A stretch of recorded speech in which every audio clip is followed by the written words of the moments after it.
ఈరోజు నువ్వు మహిళలకు ఇస్తానంటే నెలకు 1500 ఇస్తానన్నావు 18 సంవత్సరాలు దాటిన వాళ్ళకు.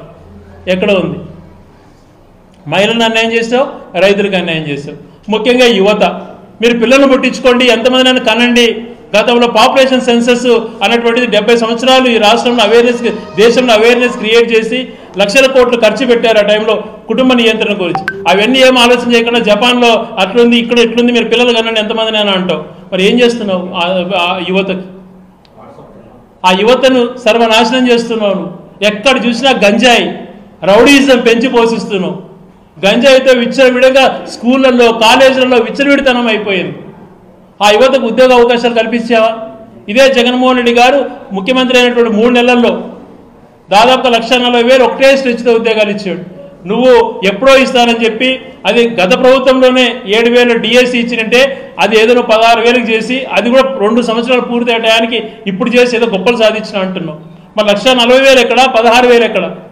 ఇవి కాకుండా ప్రతి 50 ఏళ్ళకు ఒక మనిషికి, అది బీదోడు ఏదో రకంగా అక్కడ యువత ఉండని, మహిళలు ఉండని 5,000 జీతం అని చెప్పి దాదాపుగా 3 లక్షల మందికి ఇచ్చేవారు.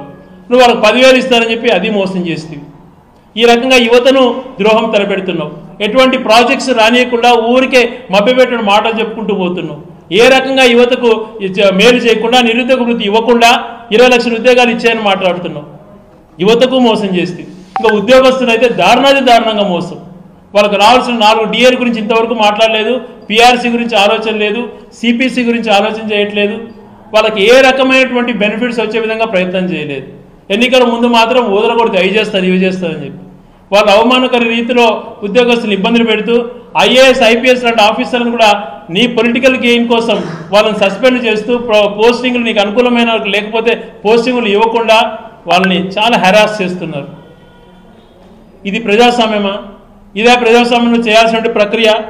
అన్ని రంగాలలో యువతని, ఉద్యోగస్తుల్ని, రైతులను, మహిళలను అందరినీ మోసం చేసి మీరు విచ్చలవిడిగా మీ లగ్జరీస్ లావిష్ కోసం హైదరాబాద్కు వస్తూ తిరుగుతూ పోతున్నారు. ఎంత మోసం! 15 లక్షల కోట్లు, 10,000 కోట్లు రాష్ట్రం అప్పుల పాలు అయిపోయింది.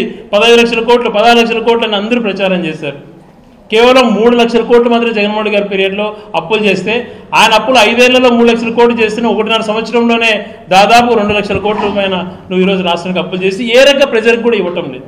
తాను చేసినటువంటి ప్రతి రూపాయి, కరోనా టైంలో ఆదాయాలు పడిపోయినా ఉద్యోగస్తులకు జీతాలు ఏ రోజు ఒక్కరోజు కూడా మిగతా రాష్ట్రాల మాదిరి కారణాలు చెప్పి ఎగ్గరగొట్టకుండా జీతాలు ఇస్తూ అందరినీ సంక్షేమం వైపు నడిపించి ప్రతి ఇంటికి మేలు జరిగే కార్యక్రమం జరిగేది.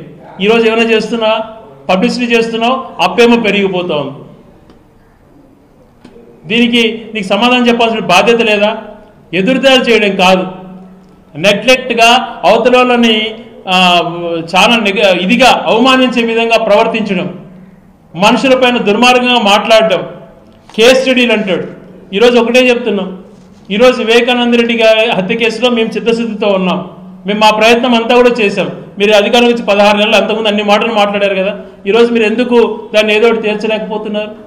అప్పుడు మా పైన అంత నిందలు పోపారు కదా, దాన్ని ఏదో కేస్ స్టడీ అన్నావు కదా, తీసుకొని దాన్ని ప్రూవ్ చేయి. ఎవరు తప్పు చేశారని శిక్షించు. ఎవరొద్దంటున్నారు? నేను కేవలం ప్రజలను మోసం చెప్పేటువంటి రీతిలో వ్యవహరిస్తూ పోవటంలో మీ విధానం, అంతేగాని ప్రజలకు మేలు చేయాలంటే ఆలోచన లేదు. ఈరోజు ఒక తరాలు, భవిష్యత్ తరాలు అన్నటువంటిది ఈరోజు కియా ప్రాజెక్ట్ వచ్చిందంటే గొల్లపల్లి రిజర్వాయర్ అనేది ఆ రోజు హెచ్ఎన్ఎస్ఎస్ నుంచి కట్టడం వల్ల అక్కడ నీరు చూసి వచ్చింది. ఈరోజు జైసల్మర్ లాగా మారిపోయిన అనంతపురం జిల్లా గాలేరు నగి హంద్రీనివా వల్ల స్వరూపమే మారిపోయింది. మరొక పక్క ఈ గండికోట నిర్మించడం వలన ఎంత వాటర్ ఇదైంది, 27 టీఎంసీలకి నింపడం జరిగింది. గొల్లపల్లి రిజర్వాయర్ పోతిరెడ్డిపాడు లేకపోతే ఊహించుకోవడమే భయమేస్తుంది.